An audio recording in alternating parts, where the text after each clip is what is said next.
So this video is going to be a bit different from the other videos that we've put out, but I just want to bring this to your attention. So you're spending money finding new customers, but you do almost nothing with those who paid you. And this is in regards to our fourth pillar of the S2C system, which is retention. So this video is going to be all about how you can retain your customers better. Now, getting a customer for the first time it's the most expensive part, and you've already paid it. You either paid it with ads, with your time, a combination of them, and getting that same person to come back is much cheaper and far more likely than getting a new customer. And of course, you know that, but most of the businesses that I audit have nothing set up to do it. So the odds of selling to someone who's already bought from you run 60 to 70%. For someone who hasn't, depending on what type of lead it is, it's between 5 and 20%. So let's just do the math. It's basically like 15 times easier to convert someone who has already worked with you than someone brand new. And of course, it ranges the type of lead it is, but those are the numbers we see usually.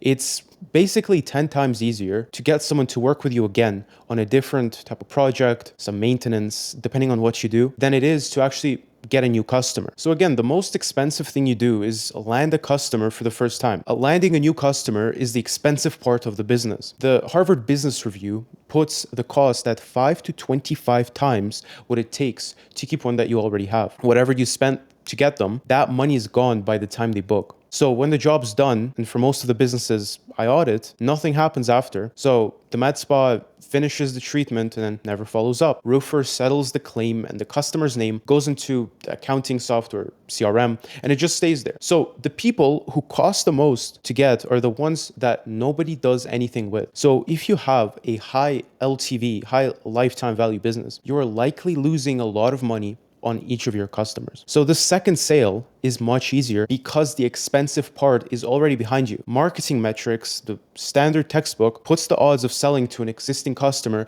at 60 to 70%, as I told you. So I want you to run the number on your own list. Let's say you have a few hundred names of past clients and a small response rate and no ad spend. So if you could count the past customers that you can reach right now, so these are invoices, accounts in your CRM, for an established med spa or HVAC company in, let's say, Calgary, where we're based in, that's usually a few hundred people, and it's sometimes more than 1,000. Now assume a small share of them work with you again, and when you give them a reason to make it easy, even a few percent against your average ticket, this is a real number. It's a high number. And it costs nothing in ad spend because you already paid to get those names. So most businesses have a list that looks like this and work none of the gray squares. So suppose all of these squares are past clients. Those gray squares are people who you have not reached out to. The blue ones are revenue that they already paid to get. So numbers are showing that 60 to 70%. The reason that this stays invisible is that it never shows up as a problem. A lead who fills out a form and never gets called back is at least something you could notice. But a past customer you never contacted again, it makes your business look like a quiet month because you're not taking that into consideration. So the note you send after a job can do more than ask for a review. Most businesses that follow up all send one thing.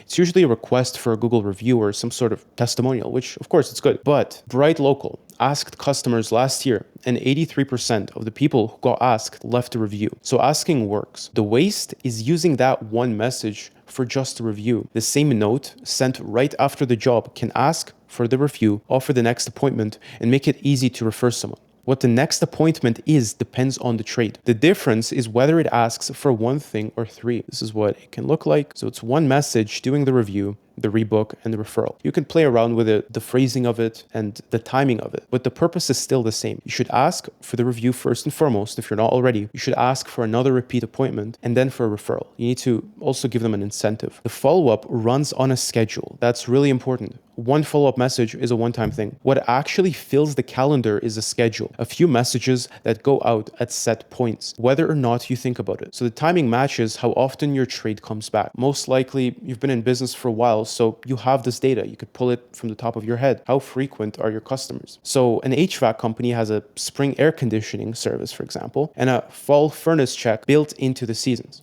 That's just an example of one business. Your business is specific, but at the end of the day, it's a service. Things break. People need additional things. So why not capitalize off that? Why would you force the customer to work with someone else after they've worked with you 6 months ago, if you could just remind them that you offer another thing. And none of this is complicated. It's a few messages in a schedule. The reason it does not get done is that no one owns this. The web designer handled the look of the site. The marketing company or the lead gen agency you hired, it handles bringing in new traffic. But what happens to a customer after the job is not on anyone's deliverables. So the reason why almost nobody in your category does this is it simply comes down to who is responsible for this. The designer, again, they build what the site looks like. The marketing company brings new people to it. The customer you already served falls outside of both jobs. So in most businesses, nothing gets done with them. And that's why it's worth doing. Your competitors have the same list of past customers that you do, and they're not working on it either. If you're the one running a real follow-up schedule against people who've already paid you once, you're getting repeat clients the businesses around you are not getting. Now, there are 4 things that I hear when I bring this up to a potential customer of ours, to a business. So first of all, I don't have a list, but in reality, you have more than you think.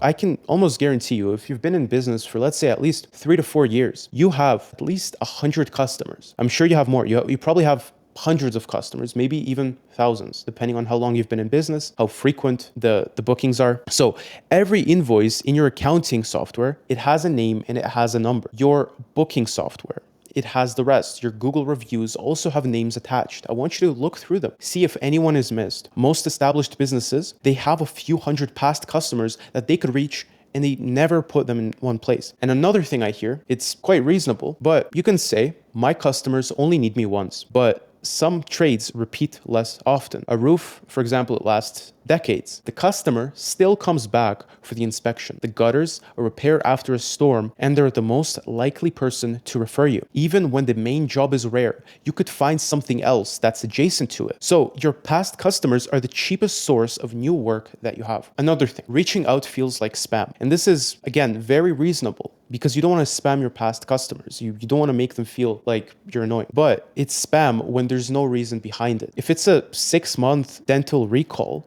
it's not a spam. It has a reason to it. It provides actual utility and use for your past clients, for your patients. So a reminder that a treatment wearing off. So a reminder that a treatment is wearing off. It's not spam. If the message is relevant and the timing makes sense, customers read it as a service. Another thing, my CRM or my agency handles this. And probably not, because look at what your past customers have actually received this last year. If it's a regular set of relevant messages, your setup is doing its job. If it's just a couple messages a year, you know what to ask for when you're talking to your marketing firm. So look, this is just a brief overview of exactly what you should do, but it doesn't explain the how. What we built is a custom software, completely free, which takes you a couple minutes to fill out. It's for the back half of your business. The audit is free. It takes 2 minutes, and it asks how you handle customers after the job is done. It tells you whether anything reaches a customer after a finished job, or if it stops the day you get paid, whether your follow-up message does 1 job or 3, like we discussed, whether you have a schedule, whether you're using the customer list you have, what single change would put the most bookings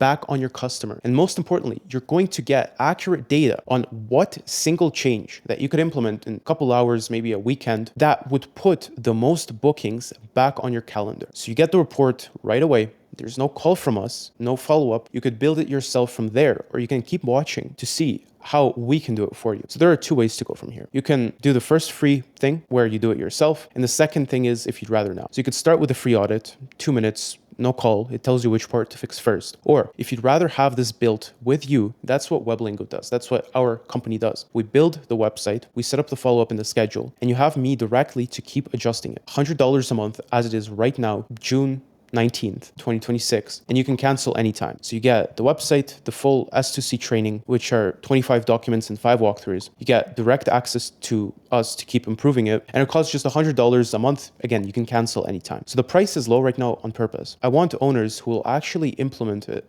and let me use the results. It goes up $100 every 10 clients who join. So it's $100 today, but it won't stay there. You can follow the link in the description. You could go to this exact page and you can click book a call to start. So this is the one to fix first, because the customers are already yours. You don't have to outrank anyone on Google or pay for an ad to reach them. They paid you once already. So most would go and work with you again if you asked. And right now, almost nobody in your category, in your service area is asking this. So again, free audits if you want to handle it yourself, or you can book a call if you'd rather that we set it up for you for just $100 a month, limited price. All right, I hope you got a lot of value out of this video, and I will see you next week. Have a good one.